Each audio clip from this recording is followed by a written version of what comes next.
तेजादशमी की कथा। राजस्थान के धोलिया जाट कुल में वीर तेजाजी का जन्म हुआ।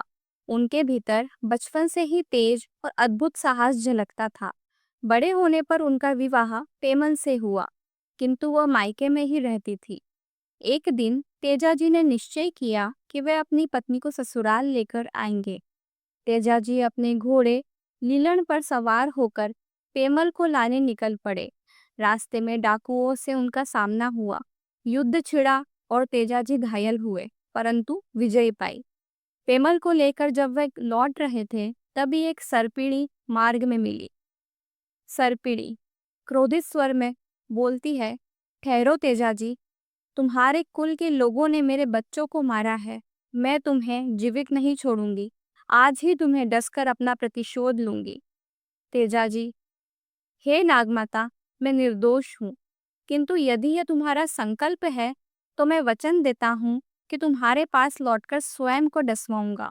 अभी मुझे अपनी पत्नी को सुरक्षित घर पहुंचाना है, उसके बाद मैं वापस आऊंगा। सरपीड़ी, मनुष्य का वचन अक्सर खोखला होता है, क्या तुम सच में लौटोगे? तेजाजी, तेजाजी का वचन कभी असत्य नहीं होता।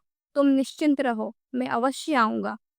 सरपीणी ने उन पर विश्वास किया और जाने दिया। तेजाजी अपनी पत्नी पेमल को सुरक्षित घर पहुंचाकर लौट आए।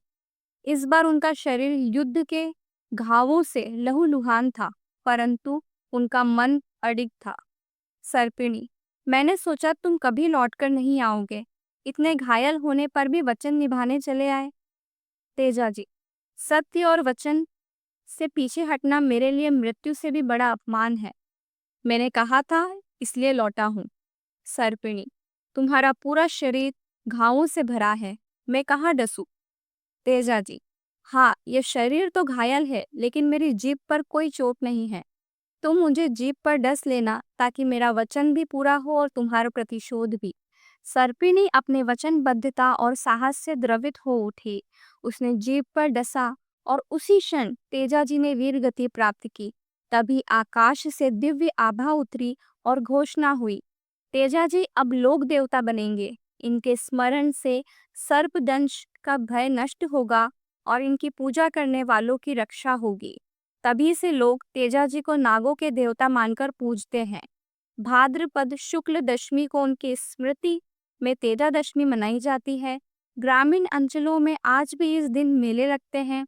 महिलाएं व्रत रखती हैं और इनकी कथा सुनकर अपने परिवार की रक्षा तथा संतान के दीर्घायु का आशीर्वाद मांगती है।